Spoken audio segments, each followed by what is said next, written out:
दोस्तों, इस समय मेरी मौजूदगी है जनपद जौनपुर में। आपको बता दें कि अनुराग यादव मामले को लेकर लगातार तारीख पे तारीख चल रही है। ऐसे में 6 महीने बीतने को है और आज एक बार फिर से ये उम्मीद लोगों में जगी है कि आज 28 तारीख है और आज तारीख पे कुछ न कुछ सुनवाई होगी। और जैसा कि अभी तक जो सुनने में आया है, तहसीलदार साहब कोर्ट में बैठे हैं और फाइल लगी भी है, लेकिन अब आगे क्या कुछ होता है क्योंकि कुछ और जानकारियाँ मिली है कि अनुराग यादव मामले अनुराग के पिताजी लालता का कोई केस चल रहा था ज़मीन को लेकर, वो केस भी जीत गए हैं। तो ऐसे में ये कहीं न कहीं ये शुभ संकेत भी दे रहा है और ऐसे में तहसीलदार साहब आज बैठे भी हैं।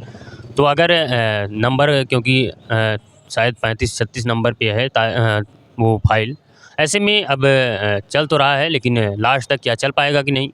और इस बीच हमारे बीच हैं अनुराग के पिताजी, इनसे भी बातचीत करेंगे। तो आज आपने देखा मतलब दीवानी न्यायालय में एक आपका चल रहा था मामला, वो आप जीत गए, क्या कुछ मामला है? जी, उसमें जीत की बात नहीं है। और सारे मुकदमे माननीय न्यायालय ने इनका खारिज कर दिया क्योंकि इन्होंने सब फर्जी डाला था। अच्छा, अब तक मतलब जो आपके परिवार में आपके ऊपर था सब सब खारिज हो सब सब खारिज हो गया गया? भैया। क्या बात है, मतलब जी। ये बहुत बड़ा शुभ संकेत आपके लिए मिला। जी भैया, डीएम साहब, कप्तान साहब ने कहा था कि आप उन सारी चीज़ों की फ़ोटोकॉपी हमको दे दीजिए, तो हम वो सारी चीज़ें हम देख ले रहे हैं, जितने भी फर्जी मुकदमे हैं हम खारिज करवा देंगे। जी, जी। तो साहब लोगों का बहुत आभारी हूँ। उन्होंने मेरा सुना दर्द और उन्होंने सब कुछ जब जाँच पड़ताल करने के बाद तो साहब लोग को लगा कि नहीं, वाक़ई में इस आदमी को झूठे फँसाया गया है, झूठे केस में, तो सारे मुकदमे खारिज कर दिए गए। क्या अभी भी कोई ऐसा मुकदमा है? नहीं, बस अब यही चल रहा है। अच्छा, यही ज़मीन वाला? जी, यही उनको जो है, अब वो भी गवर्नमेंट की तरफ से भैया स्टेट बनाम लालता है, लेकिन चूँकि मामला हमसे संबंधित है तो मैंने डीएम साहब से परमिशन लेके तो अपना जो ना प्राइवेट में अधिवक्ता करके केस देख रहा हूँ। तो कितने बजे यहाँ पे आए? 10 बजे सुबह आ गए थे भैया। अच्छा, जी। क्या कुछ अभी तक देखने को मिला? नहीं, अभी तो नंबर ही नहीं लगा हमारा ना। अच्छा। जी, दरअसल वो धारा 34 की सुनवाई चल रही है, तो उसमें 48 मुकदमे हैं। तो धारा 67 की जब सुनवाई होगी तो हमारा पहले नंबर पे आएगा। जी, जी। जी, तो वो 48 मुकदमे सुनने के बाद तब हमारा नंबर लगेगा। तो अभी शायद 18 या 20 नंबर मुकदमा चल रहा है। क्योंकि अगर देखा जाए 5-6 तारीख ऐसी थी जिसमें तारीख ही पड़ी, लेकिन उसके बाद पहली बार फिर से तहसीलदार साहब बैठे हैं और आपको फिर से वही विश्वास उम्मीद होगी। जी, बिल्कुल, मैंने हमेशा से विश्वास किया है, आज भी विश्वास करता हूँ कि साहब लोग हैं और ऐसी बात नहीं है कि वो लोग नहीं जानते, सारी स्थिति देखे हैं, अपनी आँखों से जाके देखे हैं कि किस तरह से क्या-क्या हुआ मेरे साथ। तो वो लोग फैसला करेंगे।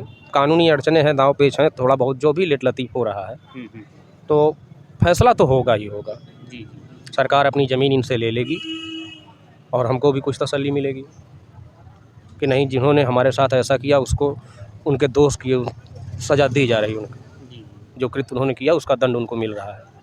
तो ये क्या अभी भी कोई आपके परिवार में डर है क्योंकि 2 लोग अभी बाहर हैं, क्या उनसे अभी भी कोई डर रहता है? भैया, डर तो हमेशा ही रहेगा ना, जी। क्योंकि बेटे को मार दिया गया और रह गई हैं बेटियाँ, तो बेटियों का मनोबल तो ऐसे ही टूट गया है। तो डर तो मुझे हमेशा से रहेगा ना कि ये लोग आके अगर यहीं रहते हैं तो कल को हमारे साथ क्या करेंगे, क्या गारंटी है। जिनकी मानसिकता ही दूषित हो चुकी है उससे क्या उम्मीद करेंगे। इतना लंबा समय लग रहा है, क्या ऐसा आपको भी लगता है कि मतलब जो लालता है वो मतलब ऐसा कुछ कर रहा है कि मामला लेट होता चले जाए? देखिए भैया, वो तो प्रयास तो कर ही रहे होंगे, ऐसी बात नहीं है कि वो प्रयास नहीं कर रहे होंगे। उनका भी प्रयास होगा ना कि हमारी जो है प्रॉपर्टी जो हमने कब्जा कर रखा है, जो अवैध कब्जा है, वो सब कुछ हमारा बना रहे, गिरे न, तो वो तो कोशिश करेंगे ही। जी, जी। जी। अच्छा, ये जो घर पे है पुराना भी घर ये कहा जाता था कि वो भी कुछ सरकारी ज़मीन में, क्या ऐसा है? हाँ, पूरा पूरा वो नवीन परती और बंजर है ही है। क्या उसमें भी कुछ आपने? नहीं, उस पे नहीं किया है हमने। तो वो हमारे घर के ऊपर मुकदमा किए थे कि ये सब हमारा है और पीछे वाली ज़मीन थी तो वो बंजर खाते की थी। फिर हमारे घर मकान पे मुकदमा किए थे, उसी लिए विवाद बढ़ा, हमारा कच्चा मकान नहीं बनने दे रहे थे। उसी लिए उन्होंने मार दिया कि न कोई नहीं रहेगा तो हम ही लेंगे। तो पुराने घर पे तो हमने कुछ नहीं किया है भैया। विवाद तो काफ़ी लंबे समय से था, लेकिन वही शायद जब से घर बना तभी से विवाद ये जब जन्म। से लालता रिटायर्ड होके आए हैं तब से ये मामला गंभीर हो गया, क्योंकि तब इन्होंने घर बनवाना चालू किया 2 साल के अंदर, 3 साल के। घर बनवाने के बाद तब पहले इधर दरवाज़ा हुआ पूरब साइड, फिर उसके बाद उत्तर साइड बरामदा हुआ, तो बरामदा के आगे मेरा कच्चा मकान है, तो उनके महल के आगे मेरा मकान भैया ख़राब लगता था। बोलते थे ये कुटका है, दिल करता है इसको खुदवा के फेंकवा दें। तो भैया, तुम्हारे पास महल है, तुमको महल मुबारक यार, अगर हम छप्पर में रहते हैं तो आपको क्या परेशानी है। हम तो खुश हैं, लेकिन उनसे नहीं देखा गया। हाँ, मतलब जिस प्रकार से वो नौकरी करते थे, पैसा पाए थे, उन्होंने सोचा कि एक महल बनवाएँ और रहें, लेकिन आपका जब मकान देखे तो आप उन्हें लगा कि ये झोपड़ी यहाँ उचित हाँ नहीं लग रही है। हाँ, ऐसा लोगों से वो कहते थे जी, जी। कि ये देखता हूँ ना कुटका दिल करता है खुदवा के फेंकवा दें, हमारे मकान की शोभा बिगाड़ रहा है। ये मंशा क्या थी, जो मकान मतलब मकान के सामने जो ज़मीन है, उस पे क्या करने की मंशा थी? वो हमारा कच्चा मकान लेके पूरा कब्जा करने की मंशा थी ना, अच्छा। तभी तो नहीं बनने दिया। कच्चा मकान खंडहर हो गया हमारा 2-3 साल में। वो आपका नाम का ज़मीन है, उस पे भी मतलब जी, जी, जी, जी। अब आप देखे होंगे ना, अपने 3 साल के मकान को 40 साल पुराना बता रहे हैं, और हमारा सैकड़ों साल पुराना छप्पर है, उसको बता रहे हैं कि ये मेरा है, ये हमको चाहिए, हमारी ज़मीन में बना है। जी। तो वो सब मामला तो अब खारिज हो गया। जी, जी, सब मामला खारिज हो अब तो गया। आप बनवा सकते हैं। जी, बिल्कुल। क्या बनवाएँगे, कहाँ पैसा मेरे पास है, क्या बनवाएँगे अब? तो कई लोगों ने आपका सपोर्ट करने के लिए कहा, क्या कुछ उम्मीद भैया है? भैया देखिए, सपोर्ट बहुत लोगों का है और सबका आभारी हूँ, सबको धन्यवाद। हमारे दुःख में सब लोग शामिल हैं, हमारे साथ-साथ लोग रोए हैं, और मैं सबको धन्यवाद करता हूँ। सपोर्ट किए हैं और जितना जिससे हो सका सब लोगों ने मदद किया, आप लोगों ने भी मदद किया और सरकार की तरफ से भी मदद मिली।